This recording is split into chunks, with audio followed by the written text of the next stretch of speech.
Mandatory mini camps are underway across the NFL as we approach the middle of June. About 1 month, a little over 1 month until NFL training camps open, and we are thrilled about it here at the Raw Prospect Football Podcast. My name is Michael Wein. You can find me at Michael_Wein1.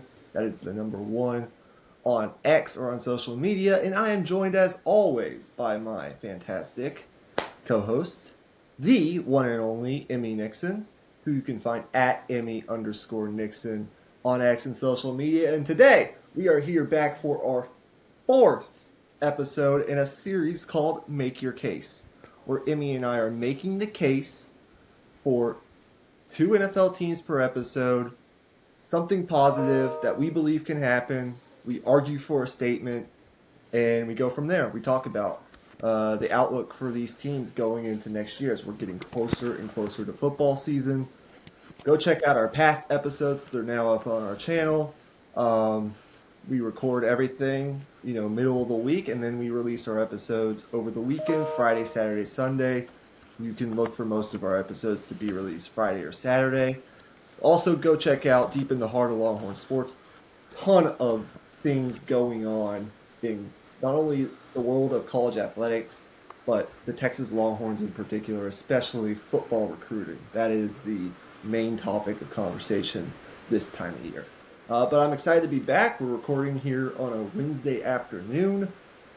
So I welcome in my co-host, Mr. Emmy Nixon. How are you today? I'm doing good, man. Week? Long week so far. It's only Wednesday, but it feels like the last 3 days have taken an eternity to go by. I'm not gonna lie, but I'm feeling good. I think with us doing our own teams today, we're gonna be pretty locked and loaded, and it's gonna be a bit of a challenge to stay under 3 minutes, but we're still gonna try and do it. Yeah, absolutely. So, again, we're each doing two teams in the NFL and then two teams on the back half related to college football. And we try to do it as quickly as possible. At the very end of the episode, we might end with some U.S. Open predictions. It is Father's Day weekend this upcoming weekend. And so, you know what that means. It's the U.S. Open. We did some predictions for the Masters when that happened. And so we might do some quick U.S. Open predictions at the end.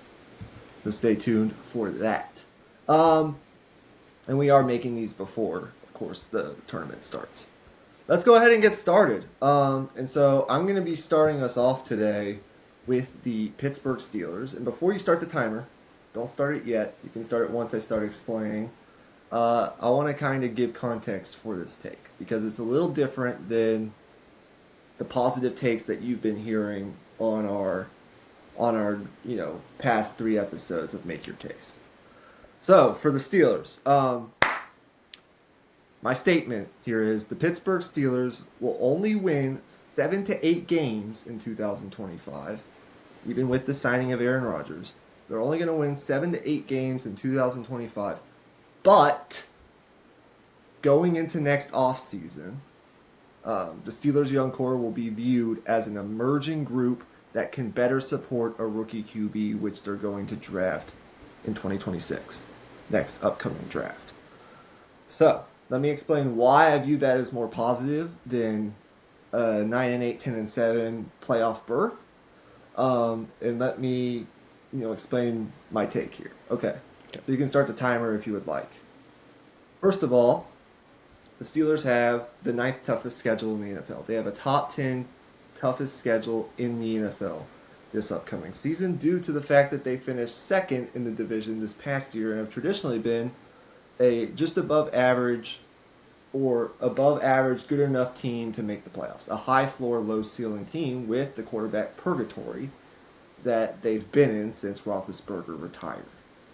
I have their schedule up here. Now, there are some winnable games early on in the season, just like there were last year. But none of these games, I would say, are going to be easy for Pittsburgh. At the Jets, who could be an improved team, we will see. That could be a pretty evenly matched game against their former quarterback. The Seahawks, the Patriots, I think the Patriots are going to be a playoff team this year. The Vikings, who you're really high on, The Browns, I mean, they'll beat the Browns, but then they got to play, I think, what will be a much improved Bengals team, the Packers. And then you get into the back half of the schedule, and it's at the Chargers, it's the Bengals, it's the Bills, it's the Ravens, it's the Lions, it's the Ravens again. It's kind of similarly structured to the way it was last year. And what did we see last year? The Steelers, really faltered down the stretch. Now, they signed Aaron Rodgers. I think Rodgers can still spin it. I think he can still play at a fairly high level in the NFL. Given what we saw, especially over the last 4 or 5 games of last year.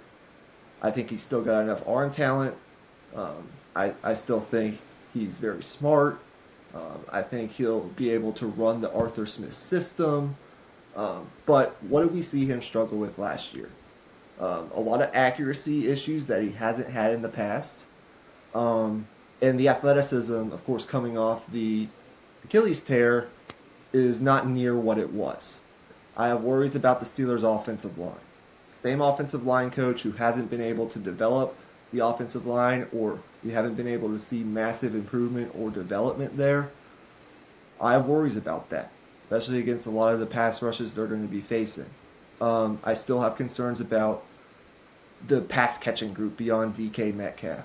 I think trading DK Metcalf, for basically swapping him and George Pickens, that's fine. But who's going to emerge? Is it going to be Calvin Austin? What does Roman Wilson look like? So I just don't feel confident enough in a variety of parts of this team to say that they're going to continue to get to that 9-8, 10-7 record. But I do believe in a lot of the individual young players that I think are going to show and get better this upcoming year. That we're going to feel a lot more confident in going into next offseason. A couple examples. Troy Faltanu, coming in first year. If he's even league average, I'd be thrilled. Caleb Johnson, I think he could potentially be the best offensive player on this team. I believe in him that much because I think he fits the zone running scheme. A couple more points before I stop. You're good. I knew this was going to happen. I knew I'd go over, but whatever. Peyton Wilson, who's going to be starting at inside linebacker. As long as he can stay healthy, he was very productive last year. I believe in that guy. Calvin Austin actually had a pretty underrated season last year at the wide receiver position. I don't think he's a number 1. I don't really think he's a number 2. But can he be a number 3? Absolutely. There's just a lot of, even Broderick Jones moving back to his natural position at left tackle. Couldn't he improve just a little bit? And then most importantly, Zach Frazier. I think the Steelers, with that second-round pick last year, got their franchise centerpiece on the offensive line. I really think that Zach Frazier, whether it's this year or going into next year, is going to be viewed as an all-pro caliber center. That kind of yearly all-pro, Pro Bowl caliber center as the centerpiece of a young, developing offensive line. So I don't really... The reason I think this is a better scenario than what the Steelers have traditionally been doing, right? 9-7, 9-8, 10-7 in a playoff berth, is they're looking to get out of this quarterback purgatory. And next year's draft is going to be stronger, a lot stronger, I think, than this year's draft in terms of the high-level quarterback talent at the top of the draft. With, I think, the higher floor that Rodgers is going to give them, I don't think unless he gets hurt and things go really south, the Steelers are going to go 4-13 or 5-12 and really be at the top of the draft. But if they were to go, 7-10, I mean, look at your Cowboys. They went 7-10 this past year. They got the 12th pick. That still puts you in range to get a guy, or it makes it a lot easier to trade up for the guy that you want. The Steelers have 12 picks next year. They can use a lot of that extra capital to go get someone. It's a lot easier to trade up from 12 than it is from 20 or 21 where they were this past year. Same thing with the Dolphins. If the Steelers were to go 8-9, the Dolphins had the 13th pick last year. They went 8-9. It's a lot easier to trade up from there. It's a lot more reasonable to find a really good quarterback at that spot than it is, at 20 or 21. So I think this franchise just needs a shakeup. The most important thing for them is getting out of this quarterback purgatory And the only way they're going to do that is if they can find their next young franchise quarterback. And the only way that can happen is if something happens to where they can position themselves to get that guy. So I'm done. I went over time, but Yeah, no, that there's my I point. think that's to be expected because it was a much different type of statement you were trying to make a case for. But my view on it is pretty simple. Like in the NFL, you're either competing for Super Bowls and you're getting deep into the playoffs, or you're not. Like it's you got to take the steps in order to move towards that. And any point where you get stagnant, that's where it just becomes so hard to break out of that cycle. And you made that point as well. It's just even going 7-10, it doesn't even have to take bottoming out. 7-10 is enough.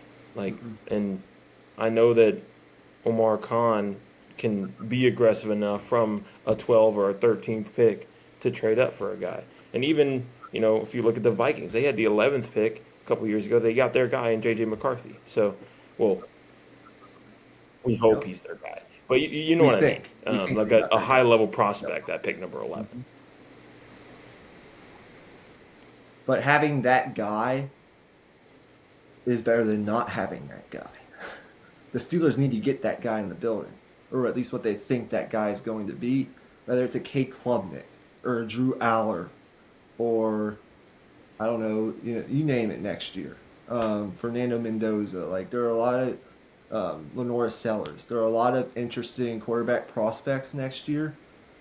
Can the Steelers get one of those guys with the high ceiling that they can plug into a system with a lot of young emerging talent? Because there is the opportunity. I didn't even mention how good I feel about Derek Harmon. Um, how good I think we're going to feel about Derek Harmon on the other side of the line of scrimmage. As a guy who can really emerge as the kind of the predecessor to Cam Hayward.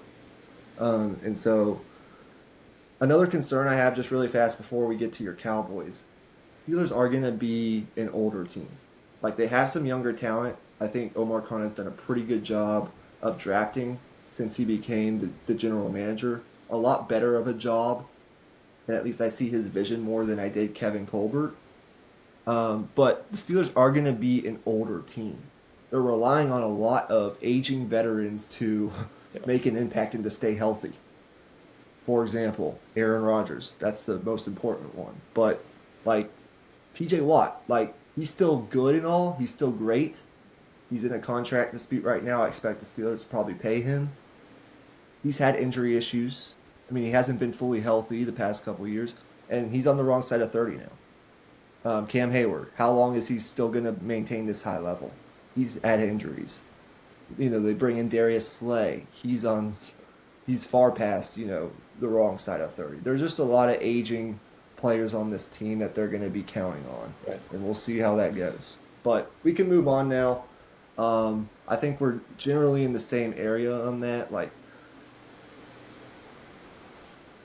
going 9-8, winning a lot of games is fantastic in the regular season, but you're the Pittsburgh Steelers.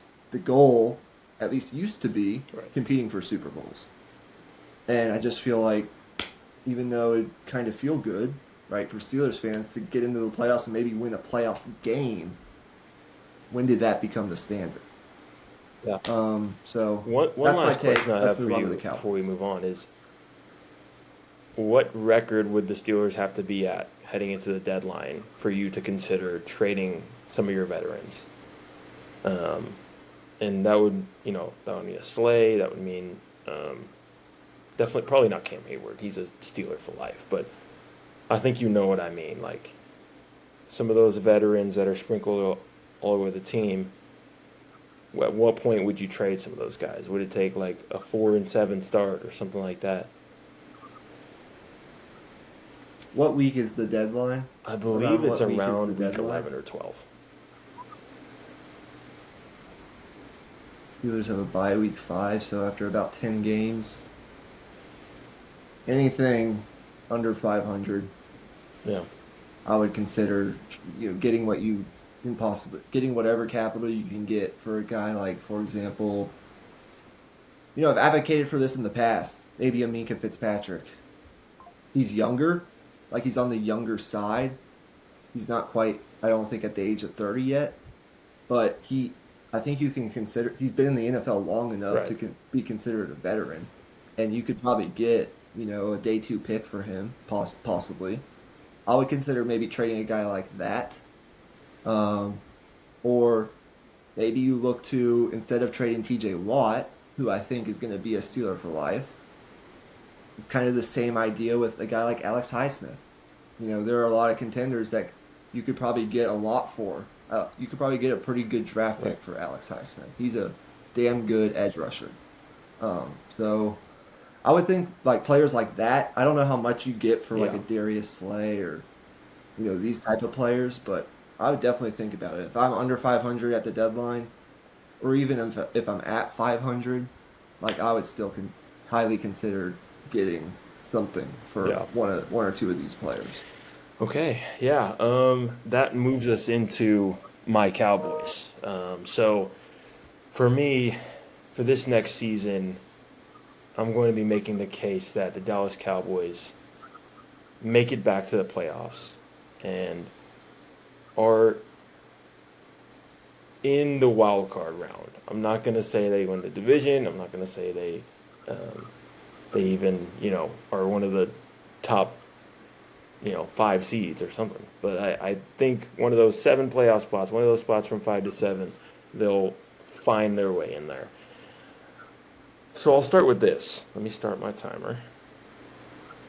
There we go. All right. So first off, I think for one, I'm hopeful about the Brian Schottenheimer hire. I think in terms of you know offensive play calling and structure and creativity from that standpoint, it's not the most exciting thing in the world. But he's going to carry a lot of the things over from Mike McCarthy from that standpoint, and he's going to put his own personal spin on it. And from what I've seen, it seems like he's taking the approach of more so relatability and trying to be more of a player's coach in a way, rather than what Mike McCarthy was doing, which was more of discipline and those sorts of things. So it's a different way of doing it, and I'm hopeful for it working. I'm not going to outright say it has a 100% chance of work because it's a big risk hiring Brian Schottenheimer, but that's besides the point. My number 2 thing is I think obviously it's a big if. If Dak Prescott comes back healthy, I think if that happens, he's a top 10 quarterback in football. He's a fringe top 10 quarterback, but he's there. And he's had, extended periods of time where he's been at that level. The thing with Dak Prescott is what does he do against, the top 5% of the league, like the Ravens, the Chiefs, the Lions, those top contenders, the Eagles, for example. What does he do against those top contenders? Because against everybody else, he's been fantastic. He dominates against mediocre or below competition over the course of his career. So I think from that standpoint, if we have a healthy Dak Prescott, I think there is a very good chance of us winning 10 games this upcoming year. And then my last point is going to be, of course, the defense. Having a healthy Trayvon Diggs and a healthy Deron Bland, and then, having Jordan Lewis and this leaving in free agency, but having that contingency plan in the slot with drafting Savon Ravel. That's exciting, man. That's a very high upside cornerback room. Not to mention the defensive line, where I think Mozzie Smith, could take another step forward. And, of course, you have Micah Parsons on the other side. And then you bring back Dante Fowler. I think this team is in a decent enough spot. I don't think they're going to be Super Bowl contenders. I don't think, their talent level is even on par with some of those higher up teams. But I do think the general like guts of what made this team great 2 years ago is still there. Yeah. I think the Cowboys set themselves up pretty well coming out of the draft, where they had one glaring need, which was a number two wide receiver, in my opinion, and they were able to fill that void. Now, however you think the dynamic between George Pickens and CeeDee Lamb and how that's going to work schematically, or how that's going to be off the field, with some of the antics that George Pickens can bring to the table. That's your opinion. But they have now the requisite talent at the pass catching positions and at running back, I believe, to be good enough with a healthy Dak Prescott on that side of the ball. Like that can be an offense that scores in the high 20s in terms of points per game, or even gets into the 30s. Like it could be that kind of offense. It already has been in the past. Um, the thing I'm looking for is like we're assuming health in this scenario. So if Trayvon Diggs is healthy, if you mentioned Oso Adigizua, like if these key pieces are healthy, but also the young pieces they drafted, like think about DeMarvion Overshown, for example.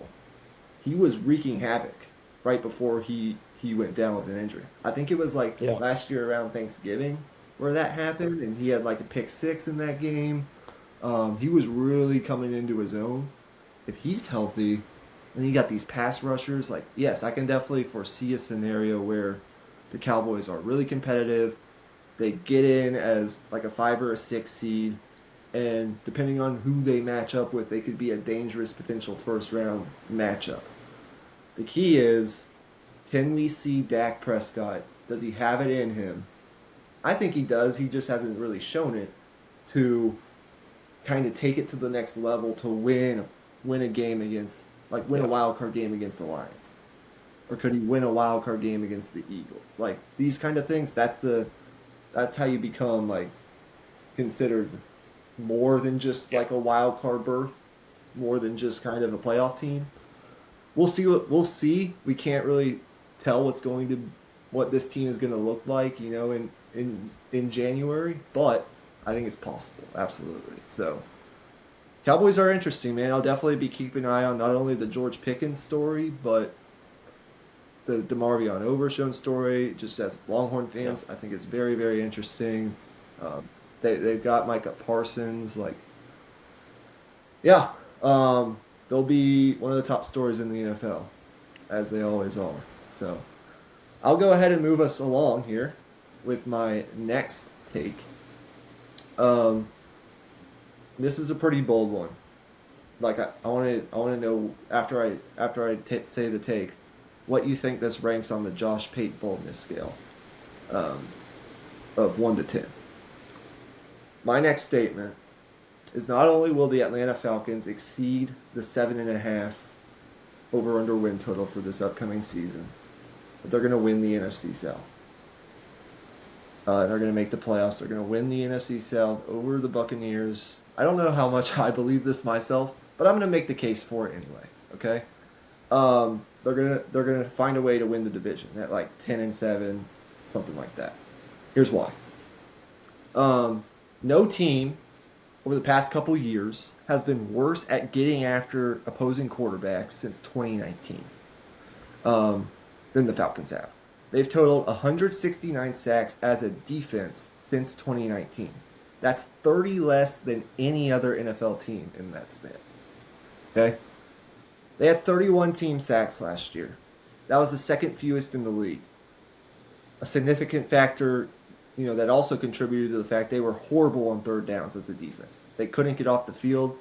They allowed opponents to convert 45% of third downs. That's almost half of the third downs. That's ridiculous. That's ridiculously bad. That was second worst in the NFL. They haven't been able to generate pressure as a defense anywhere near a consistent basis. That's evidenced by, the pressure and sack numbers. And their third down defense has been ridiculously terrible. Even with some of the like talent on the defense, especially in the secondary. They go out and get a Jesse Bates a couple years ago. Um, so what did they do this offseason? Well, they addressed that need. They got two edge rushers in the first round, and they traded back into the first round to get one of them. They got Jalen Walker, 15th overall, great value there, I believe, for maybe a top 10 player in this past year's draft. And then they get James Pierce Jr., 26th overall. Even if both of those guys don't come into the league and like wreak havoc or become superstars right away, like, is it reasonable to assume that their collective presence could be a considerable enough boost to make this pass rush like league average? I mean, just create pressure at a rate that ranks in like the middle half of the league. Like be 20th in sacks, be 18th in sacks. I don't care. But that would be a significant improvement, and it'd also help their third down defense, which is what they really need to work on. Offensively, they have talent. They have a lot of talent, and it starts with their young quarterback, Michael Penix Jr., who I believe in with the talent surrounding him. I don't think he has to be in this division necessarily, like a top 10 quarterback to get them to win the division. They just need to be good enough in their divisional games and win enough games to, when it comes down to it, win that tiebreaker with Tampa Bay. I think Drake London is one of the most under talked about receivers in the NFL this offseason because of what he did last year. Nobody's talking about the fact that under their new offensive coordinator, he had the fourth most receiving yards in the entire NFL last year, over 1,200. He also caught more touchdowns last season than he did in his first two seasons combined. 9 touchdowns, over 1,200 yards with so-so quarterback play. I think based on this take, I obviously believe Michael Penix Jr. and Drake London are going to work well together. Along with their backfield, they've always had a good running game and good offensive line. I'm counting on that to continue. Bijan Robinson took a leap in a new offensive system, third most rushing yards in the league, fifth most rushing touchdowns. I think a full season of Penix as the starter, young, really accurate, smart quarterback, with a little bit of athleticism, although the injury history does concern me there a little bit. Reintroducing like play action off of their running game. They had the lowest play action rate in the entire league in 2024. I think they can do a lot. They can work a lot more of that into their system with Michael Penix Jr. I think the Falcons, I don't know if it happens. I'm not going to put any money on it, but if that pass rush becomes even close to league average, they get better at getting off the field on third downs. I mean, that's where games are decided. Those situational downs and in the red zone. And they have the requisite structure offensively. They've got a smart offensive coordinator. I have a hard time really putting my faith in the Falcons, but it's not outrageous to suggest that they can pull this off. Yeah, definitely not. I mean, the talent on this roster is really good, pretty much across the board. They have some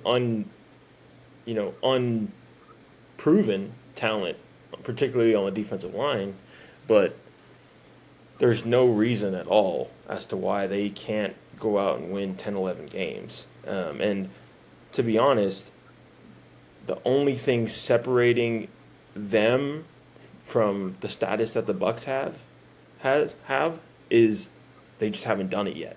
In terms of from a roster standpoint and possibly from a quarterbacking standpoint, I feel like Michael Penix could get to a point where we're looking at him and Baker Mayfield as equals, which, that's how highly I view Michael Penix. It's more so that than me trying to diss Baker Mayfield.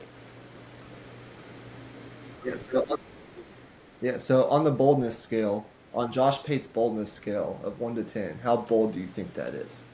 Oof. Winning the division, I would say it's like an 8 division or 8.5, just because Tampa Bay has their own questions. But I do think Atlanta has shown signs of life over the past couple of years. Yep. I would tend to agree with that. Okay. Let's hear your next take. Yeah, so my next take is going to be on the Tennessee Titans. This one is pretty simple. Okay. I have the Titans for my statement. The Tennessee Titans will finish at or above 7 wins this season. That's my take. Okay. And here's where I'll start. For one, this Tennessee backfield, if you include quarterback and both of their running backs into the equation, I think in terms of running back duos, in terms of um, being able to you know run effectively and make catches out of the backfield, they have one of the most underrated units in football with Tony Pollard and Ty Spears. Um, that to me has it's a nightmare for fantasy football because they're probably going to switch off drives. But from a production standpoint, I think they have the opportunity to be very productive. The other part of it is they made moves aggressively to get this offensive line at least to average, for Cam Ward to just like be who Cam Ward is, which is a playmaking, dynamic quarterback that can extend plays. In order for him to be able to do that, he can't, have pressure in his face 0.5 seconds into the play. And that's not going to be happening this year, or at least not nearly as much as it happened last year. So those two things are the baseline for them getting to being an average football team. The next thing is the development part of this.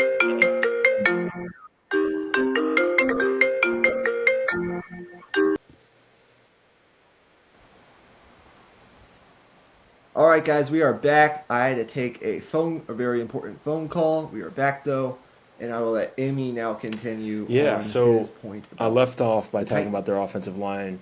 They added Kevin Zeitler in free agency.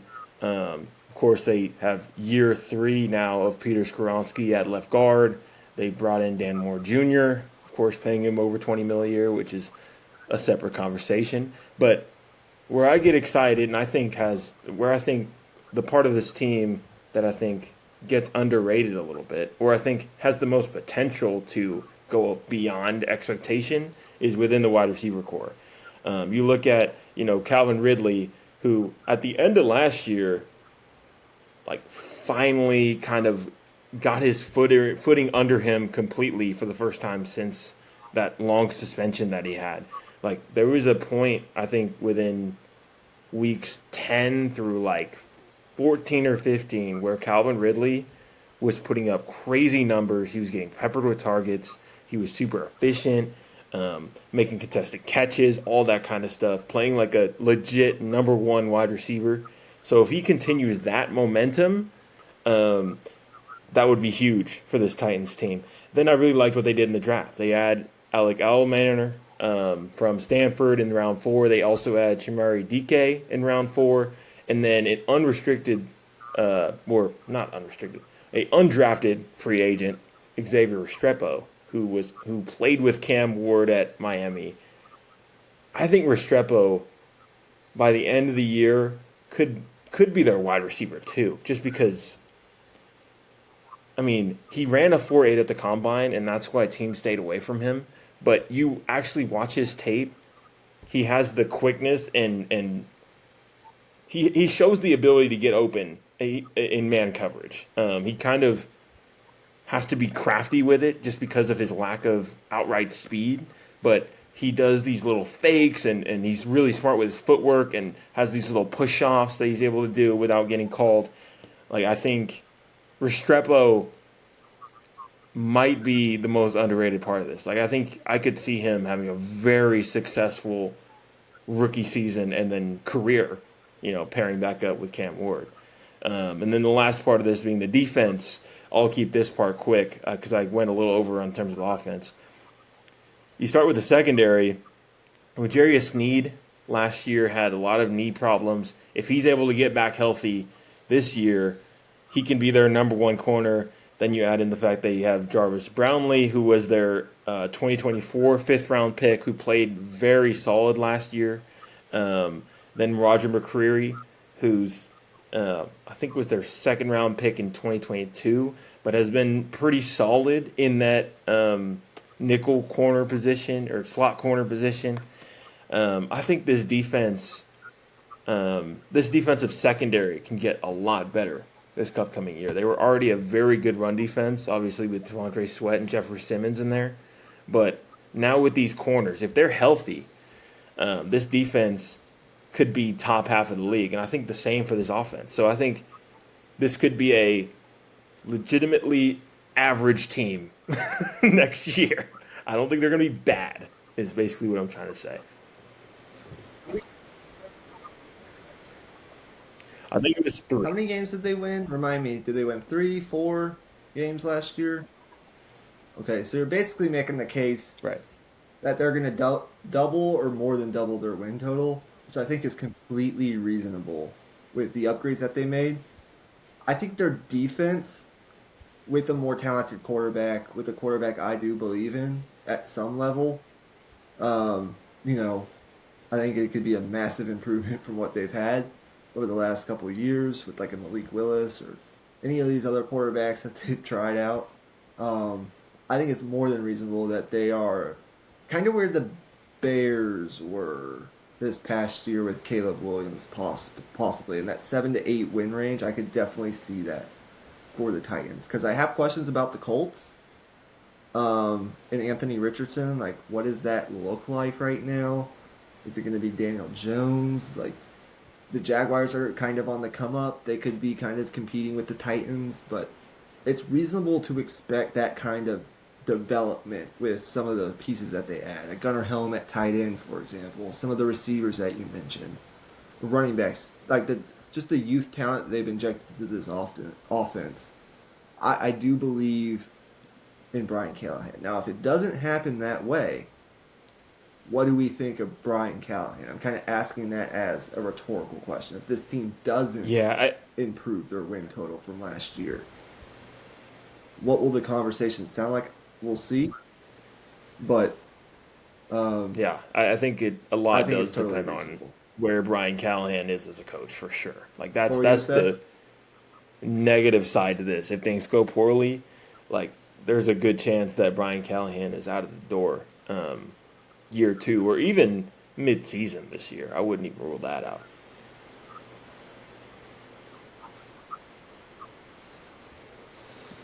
Yeah, if things go really sour in the beginning, for sure. Um, all right, let's switch gears to college football as we've got about 20 minutes left. Do you want to go I can first? Or go do you want me first. to, I can go you want first. me to go first I with can't talk college today. football? Something about not having my microphone with me is Okay, go ahead. really throwing me off. But starting with Miami, University of Miami, All good. they made some changes in the offseason, obviously, with a lot of guys going to the NFL, especially in their receiver core. But I'm still going to be making the case that they're going to, at the very least, maintain their level of winning from last year. I think they're going to go 10-2. I think their win totals, according to Vegas, I think it's at 9.5 or 8.5. I'm not entirely sure on that, but here's the bottom line with Miami. Here's what I'll start with. Carson Beck, he had a very rough season last year, and at certain points, he showed the ability to be a top pick in the NFL draft, and then of course, for the majority of last season, was very subpar and was outplayed. Ended up being outplayed by his backup in the SC championship game. He obviously got injured in that game, but regardless of that, I thought Gunnar Stockton going in and outplaying him was very telling. Now having an off season to regroup and kind of recalibrate, I guess, as a football player, I expect things to at least stabilize on that front. None of the horrible turnovers. A little bit more of a game manager type of standpoint. Last year, Miami was, first in the country in a lot of different offensive statistics, and I don't think they're going to be in that same breath this year. I really don't. The other side of the ball, I think, is where they're going to take a step forward. They had a lot of young talent last year, like particularly from the 2024 recruiting class that at this point now will be sophomores and having spent a year or 2 years on campus for some of those guys. So I think the defense, it's going to kind of work around Ruben Bain, who was their freshman last year, at 7.5 sacks, 12.5 tackles for loss, was super productive. They've done enough, I think, to and maintain the level of winning overall, but they're just going to have to do it in a much different way than last year.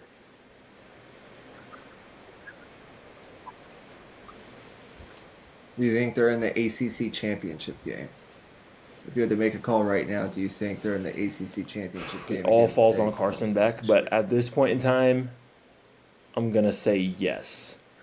Um, they play Notre Dame at home. They play Florida at home. They play Florida State on the Okay. road.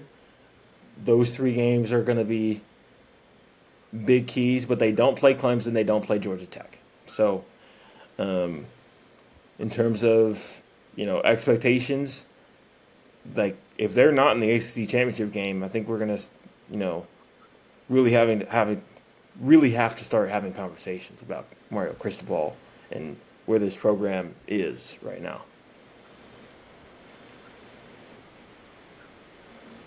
I agree. Couple things on Miami. Um, First of all, no one was more active in the spring portal than Miami was. Um, it was important for them to fill some holes on this roster after spring practice. They went out and they added Keelan Marion, a wide receiver slash kick returner from BYU. Really good player. Um, you know, 1,100 yards, 15 touchdowns last year. Like, he's a really good player. He'll add more dynamite to that offense. A new weapon for Carson Beck. Chamar Brown from North Dakota State. It's like the top FCS program in football. They go out and add him. He was the Jerry Rice Award winner for the best FCS freshman this past year. They get him at running back. They add talent to their defense. They go out and get a cornerback from Rutgers. They go out and add, another linebacker from NC State, another corner from Auburn. They get Burt Auburn as their kicker. Um, One of their freshman wide receivers, Malachi Tony, had a great spring game. Beck has been cleared for summer workouts. He's obviously coming off that arm injury, so a lot of it hinges on Carson Beck, in like what level of Carson Beck we are going to get. But if we get like above average to even really good Carson Beck, this team absolutely Yeah, will win. I I think agree. 10, maybe even 11 games for sure. Okay. My case for Alabama is I think Kalen DeBoer and company are going to return to the college football playoff in 2025. If I had to pick the, I'll say four SEC teams that are going to make the playoff, which is still going to remain a 12-team playoff this year. There could be five, but I'm going to keep it at four for now. It'd probably be something like Texas, LSU, Georgia, and Alabama. That'd probably be the easiest, like safest prediction, but that's not what we're here to do. I think Alabama is going to be one of those teams. So I think they're winning 10 or 11. I think they're winning 10 games, and I think they're going to be in the playoff. After missing the playoff last year, it was very disappointing for Alabama, only winning 7 games. Um, Couple quick reasons why. It's notable that no Alabama players hit the portal after spring practices. So they didn't have any attrition from this very talented roster after spring. That's incredible, especially in this environment that we live in where other teams, middle of the pack, teams that are trying to level the playing field are able to go out and they're able to spend money on maybe to go get, like, to go steal a number 2 or a number 3 on the depth chart from like an Alabama. Um, that didn't happen. That's great. If you look at pure super blue chip talent, pure like amount of elite talent on this roster, okay, meaning high 4 stars and 5 stars that are on Alabama's roster, consensus. So these are players that are considered consensus super blue chips, meaning they're rated as a super blue chip in at least 2 of the 4 recruiting services. Alabama has the 4th most in college football, which means they have the 4th most talented roster in college football. So if this roster performs up to standard, they should make the college football playoff or at least be in the conversation to get there.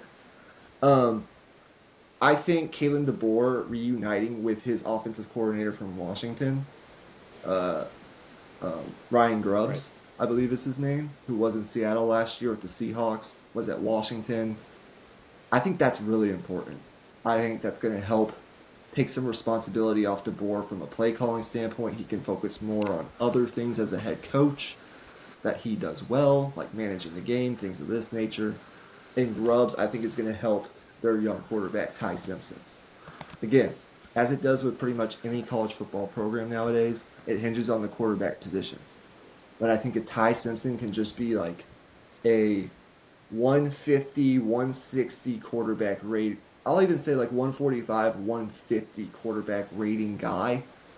This team has enough talent to not have necessarily that elite quarterback play, but to still make the playoff. They can take down most of the teams on their roster if he's just like 145, 150. What would that be?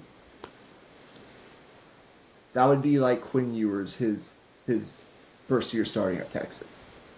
If he can just be like that, where Quinn made some mistakes that year, but Texas, and I don't think Texas had as much talent around him as this Alabama team does. Not at that time.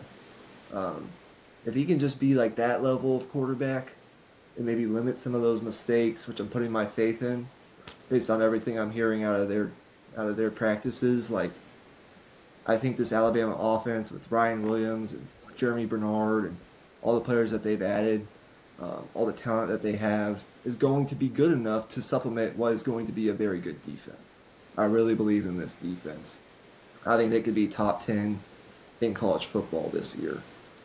So I'm starting to believe more and more in the Crimson Tide, and I'm just curious as to, like, you missed the playoff year 1. What happens? I think it depends on the context of how they missed the playoff. But if they were to miss it again, what are the conversations like in Tuscaloosa?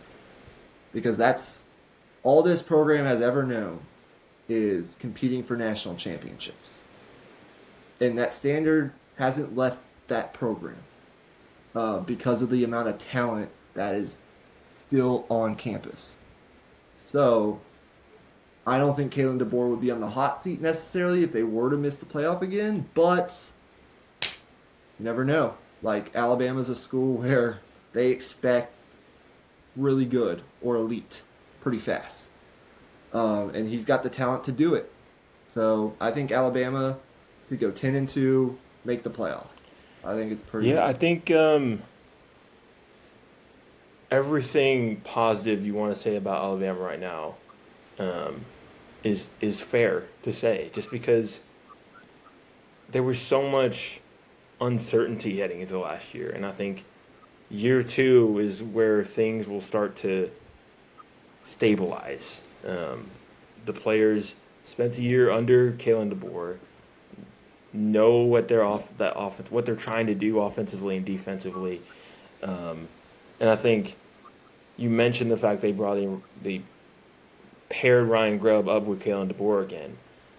I think those two guys, having spent like basically a decade of coaching together, it's going to be much easier to get on the same page as an offense because now DeBoer can kind of leave a lot more of the responsibility to Grubbs because that's a guy he trusts and has worked with for years on years on years. So that continuity really matters in terms of, making small improvements on the margins, which is really all this Alabama team needs to do.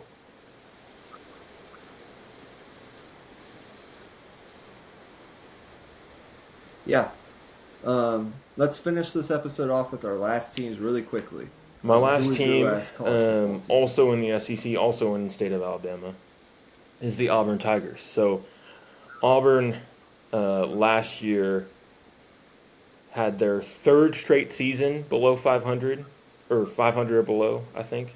Um, and this year, or going into this year, there's a lot of excitement in, you know, uh, War Eagle land. I don't know if that's not what it's called, but you get the point. Um, Auburn fans have a lot to get excited about. Um, the receiving corps, for one. They bring in Eric Singleton from Georgia Tech. They bring in Horatio Fields from Wake Forest. Cam Coleman broke out with 8 touchdowns last year. Um, even, Malcolm Simmons had 40 grabs last year, a guy that Yep. could have a bigger role heading into this year as well. This receiving core is going to be a big upgrade compared to what Jackson Arnold had to deal with last year. Um, and in terms of just talent at the quarterback Yes. position, Jackson Arnold you know, is an upgrade there as well. For all of Jackson Arnold's shortcomings last year, you can Yep. argue that a lot of that had to do with the lack of offensive talent around him. And I don't think that's going to be nearly as much of a problem this year. They have they brought in 2 tackles on their offensive line, Mason Murphy at right tackle, Xavier Chaplin at left tackle. They have, you know, all upperclassmen across their offensive line, um, and 3 guys returning on the interior in particular.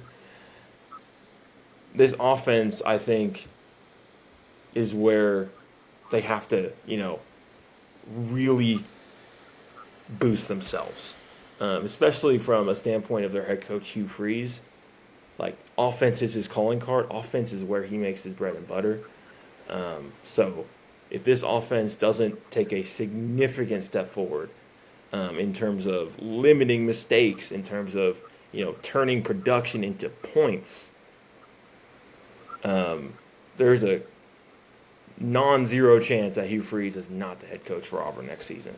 But let's be real, like, this is a rebuilding program, and getting to a bowl game, getting to 7, 8 wins, that's not out of the question at all. It's a very similar argument to what you would make for what I had made for Oklahoma last year, last episode. Sorry, it's very similar to that. This team has 11 returning players on their defense. 11 projected starters returning. Like, I mean, that's not nothing.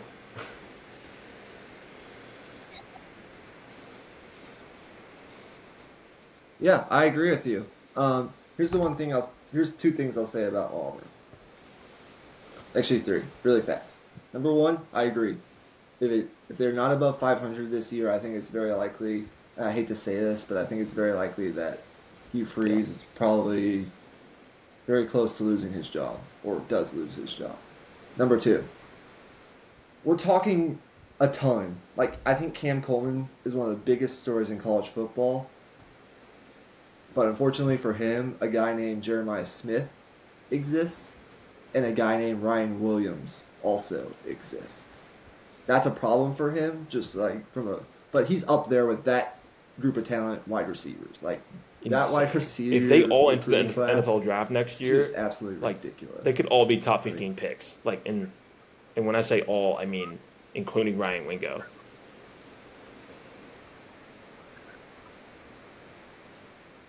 well, it won't be next year, but it will be the following Right, year right. after That's that what I because they mean. were all Sorry. Yeah. freshmen.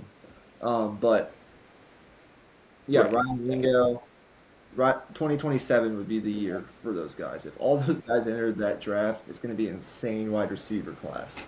Um, but like he would be one of we would be talking about Cam Coleman like we're talking about a Ryan Williams or a Jeremiah Smith. It's just those guys for some weird reason overshadow. And then I do think from a talent standpoint, Jackson Arnold is a massive upgrade from what they've had the last couple of years. So look, in the SEC, it's all about the trenches. Do you have the athletes on the offensive and defensive lines to compete? We'll see if Auburn has that, but they've been recruiting at a very high level. And so I'm excited to see what happens on the plains. Absolutely. Let's Yeah, wrap let's this do thing it. up with What you got? SMU. What do you have for SMU? I don't know exactly what's up. So I don't know exactly where I'm trying to go here, but um, I think that SMU. Here's what I'll say. I think that SMU is going to finish third in the ACC. They're going to win 10 games next year. I think they go 10-2, and they're back in contention to make the playoff. I don't know if the ACC gets 3 in, but if the strength of the league comprehensively is improved next year, SMU will definitely have that opportunity. Um, I think they're gonna they now they do play Baylor and TCU, two competent Big 12 schools in their non-conference, but they can beat those schools. I think they have a better roster than those schools. Um, in conference, it ultimately just comes down to for me like they went 8-0 last year in the ACC, so they proved they can compete at this level in their first year in the conference. It comes Yep. down to a game at Clemson and a game against Miami. The Miami game's at home, the Clemson game's on the road. And so, like, if they can win one of those two games, I really believe in Rhett Lashley, their coach, who proved he can do it over and over again, even when they were a Group of Five school. Um, I think their roster is better than a lot of these schools they face. Their toughest competition in conference this year is going to be Clemson, Miami, and Louisville. They do play all three of those schools, but two of them are at home. And so I do believe in SMU. I think they have the money, first of all, the backing from their NIL collective, and now with revenue sharing, which we haven't talked a whole lot about yet, but that's now in full effect. It will be starting July 1st. They have the donors. They have the money to keep like a consistent winning program, especially in a conference like this. Um, so they return their quarterback. I think they have the structure to pull this off again. I don't. Again, I'm not claiming they're going to make the playoff, but they made the playoff before Texas A&M did it. They made the playoff before any of these other Big 12 schools have done it, and it was their first year playing a full schedule of Power Five competition. Baylor, Texas Tech, Houston, Wisconsin, Florida, Ole Miss, Auburn, Missouri, Utah, USC. Like none of these programs have really broken through yet, and they did. And so I think that it was an ugly showing in the playoff last year against Penn State and that defense. But what do we see out of that Penn State group? That was a team that ultimately, like, Yeah. almost competed for a national title. And they had to play in their place in a whiteout. It was just kind of ugly, but I think that experience will help them this year. They return their Oh quarterback. gosh. What is I'll his look it up name? for you. Simmons, something like that. If you know it, I'll look it up real fast. But I think SMU with all that they've done this offseason, put simply, I think they're gonna continue being a consistent winning program in this conference. My claim is they're going to finish third in the conference behind Clemson and Miami. So I don't know if they're making the playoff with that, but I do think they're going to Their win quarterback 10 is Kevin games, Jennings. finish third, and we'll see where it goes from there. Kevin Jennings, I was somewhat close. Yeah, I think he'll learn from a lot of his mistakes last year. They've got the roster put in place to where they can absolutely compete at the top of this league. They already proved they could do it in year one. Rhett Lashley's an excellent, excellent coach. Um, the recruiting class was terrific. Staff kept everyone around. That's important. They crushed the transfer portal. Their depth is better this year. Yeah. And I think the starting 22 is going to be more talented than last year. Now, the schedule is tougher. Florida State's, I don't know how good they're going to be, but I don't think they're going to be a rollover like they were last year. Miami's on the slate. A trip to TCU is never easy, especially early on in the season. They do have to play at Clemson. And they are going to be somewhat hunted because they were one of the top teams in the country last year. But Rhett Lashlee, 22-6 over the last two seasons, 29-12 since taking over the job 3 years ago.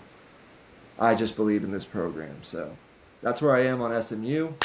And we can wrap this episode Yeah. up with a couple Really quick fast.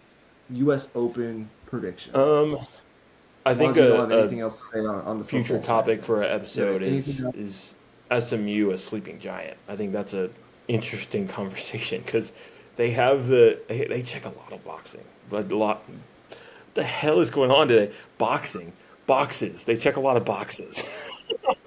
um, No, they do. They absolutely do. They got the backing financially. They've got the talent. Their recruiting base. They're in Texas. Like it's about as good of a recruiting base as you can find. Now, are they going to be beating out Texas for like high level recruits? Mm, maybe one every once in a while, like a unique situation. I don't know about that, but like that can certainly compete with like all the other schools. Maybe not yeah, Texas and A&M. I don't know. We'll see, but like they're definitely up it there. seems like a lot of the They can talk around the compete for high ACC has level been guys like, for sure. who's that next team that's gonna make this conference a little bit more viable? Like it might just be SMU, honestly. Yep. I think that's one of the Yeah. reasons the ACC went out and they were like, SMU, come to us.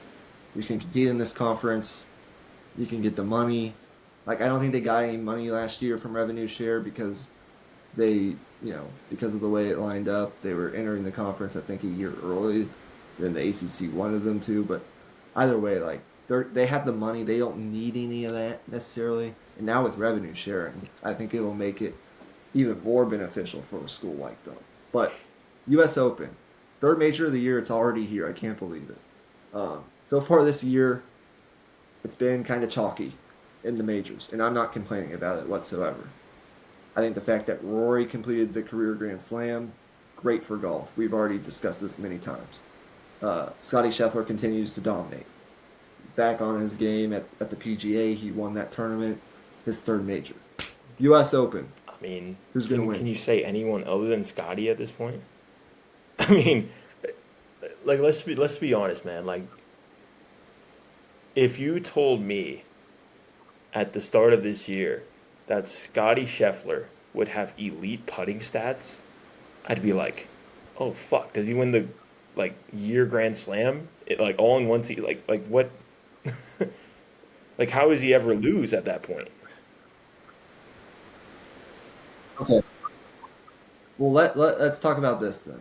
Maybe this is a better question because I agree. If it's not Not Scotty, who Scotty. will it be? Well, I'll throw in a few names. Let me pull up the field. Um, Do you yeah, think it would be back-to-back U.S. Bryson could Opens. go? What I would it wouldn't be? rule Back it to out, back, but back to at the back to same back. time, though, Oakmont is not a Yep. course where you can Back be to erratic with the driver. So he would have to be insanely precise, unless he chooses yep. to, you know, completely switch his game plan in terms of taking driver off the tee. I don't Uh-huh. know how viable he really is at this course, just because the rough is so punishing. Um, and Rory, with all of the stuff Yeah. that's been going on in the press with him, I've kind of taken his name out of it too, just Uh-huh. because a lot of the hoopla around him lately has been non-golf related, which is never a good sign heading into a major. Like you want to go into a major focused and not having any like Mm-hmm. extra hoopla around you. Um, One name that I will throw out. is Shane Lowry, who had a very good showing last week um, at the Canadian Open. Um, him, I would even throw out maybe a Cam Young, who finished second last week.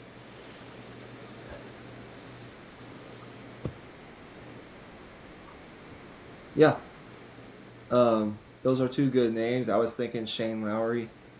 Um, I think one of the favorites this week, at least on ESPN, one of the favorites to win, John Rahm is 12 to Yeah, 1. I think he could be in contention. He's been playing pretty well lately. Um, and I think he's got the game to compete at a US Open. I was thinking Shane Lowry. If you just go down the board though, and look at players like in the 90 to 1, 100 to 1 range, I do think Cameron Young is definitely a candidate. Absolutely. The question is just like can he finish? Um, and beyond that, like I think any of these guys are yeah, are capable of being in contention, but could they win is the question. Uh, I'm excited though. The U.S. Open's really fun.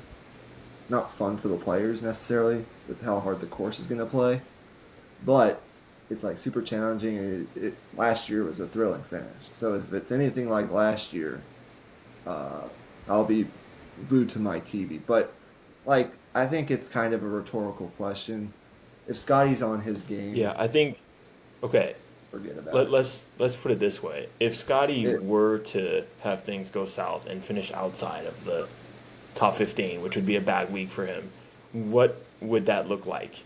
To me, it would probably just look like him having the squirreliness come back with the driver. Like he's had certain moments this year where he's had the lefts, where he's started hooking it. Yep, I think if he starts doing that, then that could be extremely punishing because he's pulled it. Yep. those blow up holes at Oakmont, like if you, it all just stems from one bad shot. That's all it takes. Like you can't really rely on recovery at this course at all. Was it the first round? Was it the first round of the Masters or the first round of the PGA where he was real like he I want couldn't to say the figure out his PGA driver? I because can't I feel remember. like it was more recent. But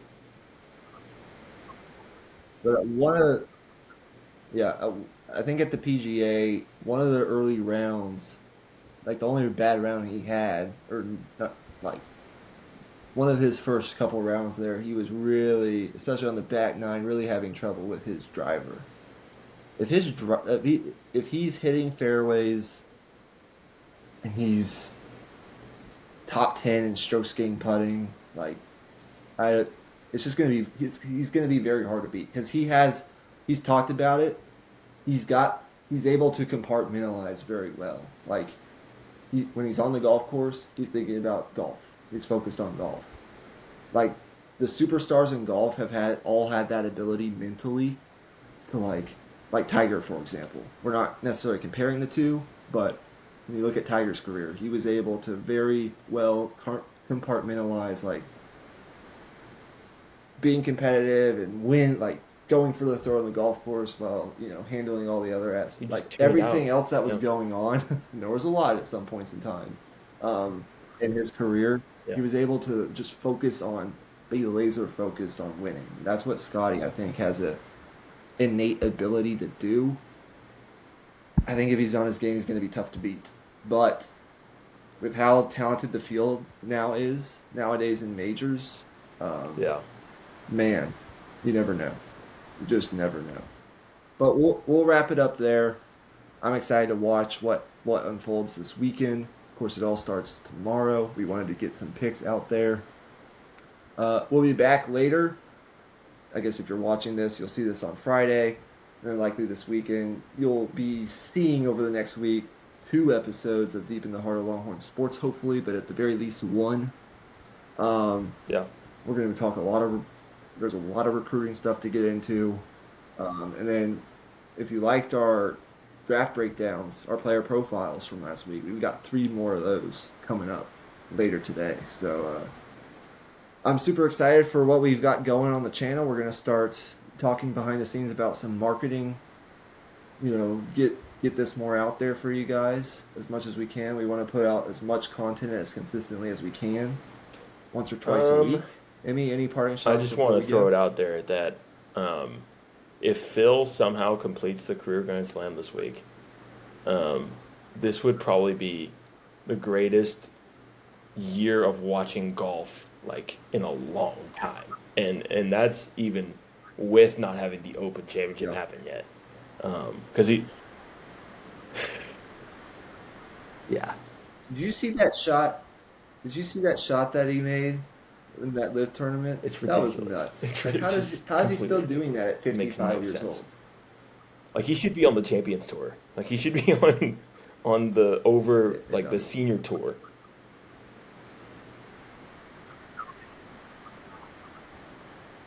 Can't totally Yeah, rule the it out PGA. though Yeah. because he did win 4 years ago. Yep. All right, guys. Well, we'll be back for Deep in the Heart of Longhorn Sports. This has been the Raw Prospect Football Podcast. Um, my name is Michael Wein. You can find me at Michael_Wein1 on X. You can find Emmy at Emmy_Nixon on X. And we'll be back in 2 weeks, the week after next week, for more football content. I'm actually going to be out of town. And so we'll have some bonus content coming out next week, but I don't know if we're going to have a make your case next week just because I'm going to be traveling. So we'll see what happens with that. But enjoy this episode. Enjoy the rest of your week. Enjoy your weekend. Enjoy watching the U.S. Peace. Open. And let's get excited for football season. Peace out, y'all.